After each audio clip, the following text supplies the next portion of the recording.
Earlier this week, we went to the computer lab and you did a geometer sketchpad lab in which you were working with a dilation.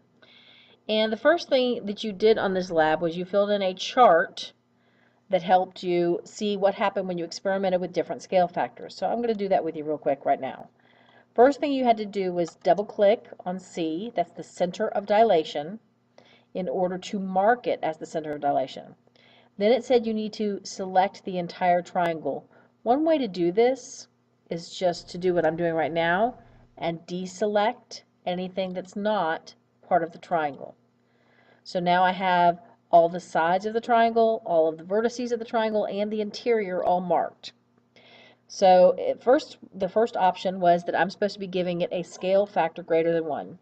It said experiment with scale factor by clicking on triangle ABE, which I've done, and then selecting transform, dilate. Now the nice thing about this is you can actually keep it really clean, keep your figure very clean by doing most of your experimentation right here without necessarily having to follow through. Like I can see right here where it's going to end up. So for s is greater than 1, I need a number, I need this whole thing, this ratio to be a number greater than 1, which means the numerator has to be bigger than the denominator. That's all that means. Okay, so it looks to me like the following two things are going to happen. First of all, it's going to get larger. Secondly, it is going to get farther away from the center of dilation. Many people did not mention this. It will be not only larger, but it will be farther away from the center of dilation. Next one says when s is 1. For this ratio to be equal to 1, the top and the bottom have to be equal. I could put them to 2 over 2, 5 over 5, anything over itself. Comparing this to the original, I can't see the new one. There's a reason. It's right on top of the original. If your dilation, if your scale factor is 1, that means everything is exactly the same size as it was before, and the same distance away from the center as it was before. So it's in the same place and it's the same size. I had quite a few people say that it was going to be smaller than the original. It will not. With a scale factor of 1, your image will be exactly the same as the original. Next one is scale factor between 0 and 1. How about 1/5?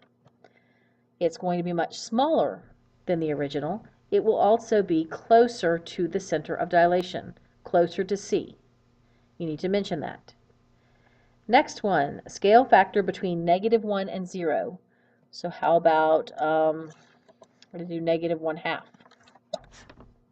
All right, now, on this one, not only is it closer to the center of dilation, this is closer to C, this one over here is closer to C than this one up here, and smaller, but it's on the opposite side of the center of dilation.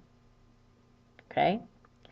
Another thing that can be said about it is that its orientation has changed. It's pointing a different way. Remember back when we did this one, it's pointing the same way as the original. If I do 3/2, pointing the same way as the original. Any positive number, pointing the same way as the original. But if I give it a negative number, it's pointing a different way than the original. That's a change in orientation. S equals -1. Okay, so I need the top and the bottom to be the same, except one of them positive, one of them negative. Well, the size is exactly the same. Here's the result. The size is exactly the same as the original. It's on the opposite side of the center of dilation, and its orientation has changed. It's pointing a different way. Finally, S is less than -1. Okay, so how about -3? Okay, you see this one. I'm going to have to go down to see it.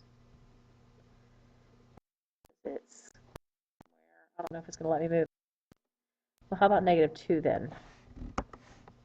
There it is. You can see it's over here. Let me go ahead and dilate so that we can see it. It's way over here.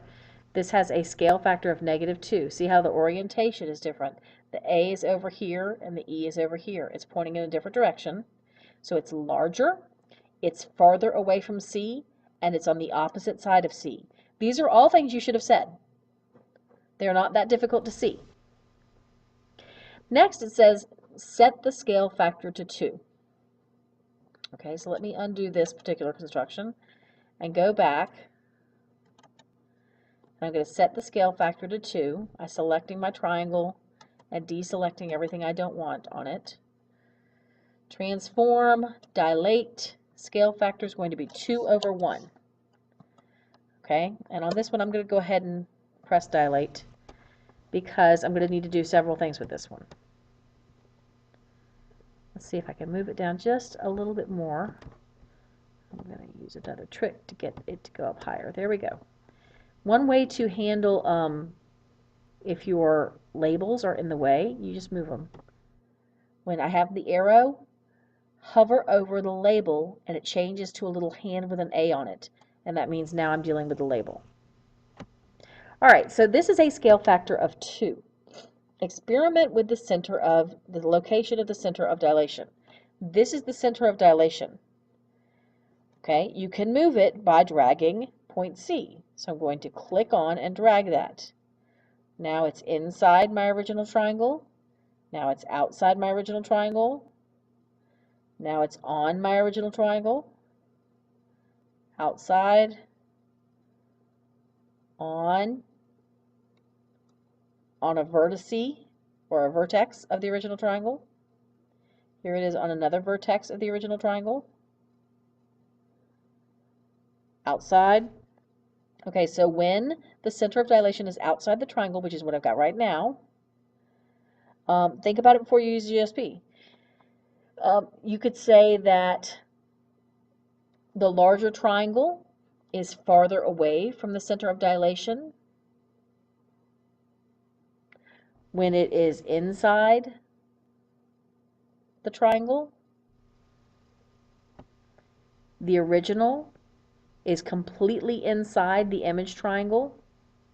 The image triangle is completely outside the original. And when it's on a vertex of the triangle, let's put it on A.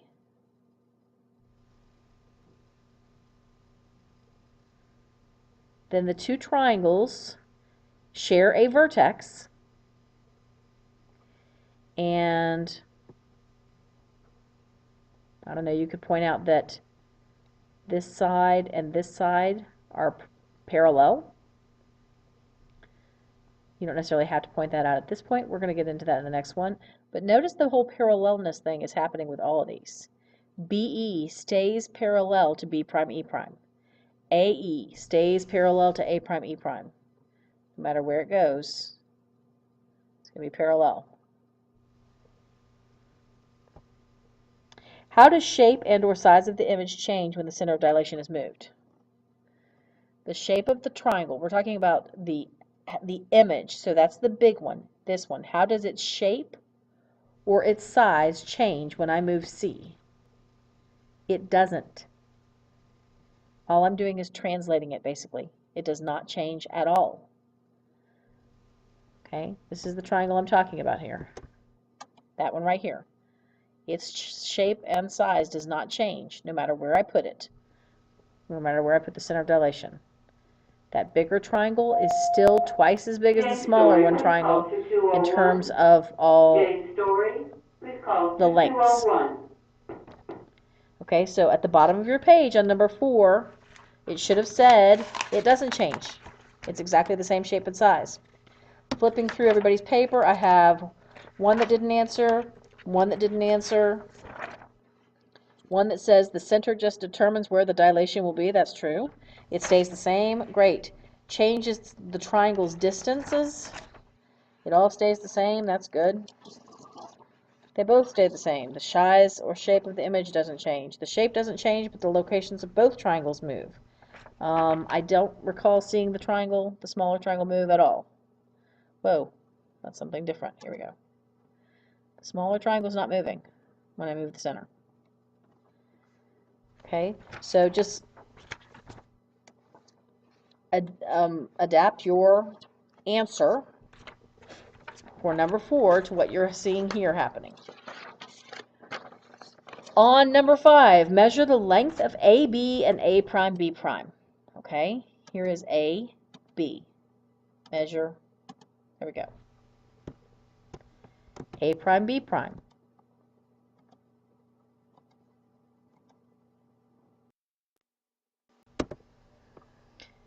Okay, repeat with the 4 scale factors shown for a second side. Fill in the table. All right, so on my first one, I would put, this is my measure of AB. Then I would put my measure of A prime, B prime. Then, when I divide A prime, B prime divided by AB, I should get 2. Why? Because I was supposed to create this with a scale factor of 2. If I get anything other than 2, I've done something wrong, because the whole point of this was to create it with a scale factor of 2. So all the way across that first row, when you take any new segment and divide it by the old segment, like for instance, BE, I can measure this one, then measure this one. Oops. If I divide the new one by the old one, I should get 2 every time. Next row, every single time I divide, I should get 1.5. The next row down, every time I divide, I should get negative, I shouldn't get negative 1. Why should I not get negative 1? Because the lengths are going to be the same. These are distances or lengths. It doesn't matter that I've used a negative 1 scale factor. That just puts it on the opposite side of the center of dilation. That doesn't change the lengths. You can't have a negative length. So for negative 1, I should have 1 and 1 for those division problems. And for negative 2, I should have 2 and 2. So the information in my table, I would make a conclusion. The conclusion I would make is that if you use a scale factor of 2, and you don't necessarily have to say just for the 2, that the ratio of side lengths will be 2. That's what you're doing here. When you divide this right here, this is a ratio of side lengths. So I would say the ratio of side lengths will always be equal to the absolute value of the scale factor. I say absolute value because on the ones that were negative 1 and negative 2, we got positive 1 and positive 2 for the ratio. So the ratio of side lengths of the image and the pre-image would always be the absolute value of the scale factor. Number 7, in terms of orientation of space, how are a line segment and its image always related? Here is a line segment. Here is its image. Look at those two. They are parallel. They will remain parallel. No matter what I do to the center of dilation, I'm looking at EB versus E prime B prime. No matter of what size the dilation is, this and this are going to remain parallel. This one and this one are going to remain parallel. Any segment and its image are going to remain parallel. And that's our first page on this.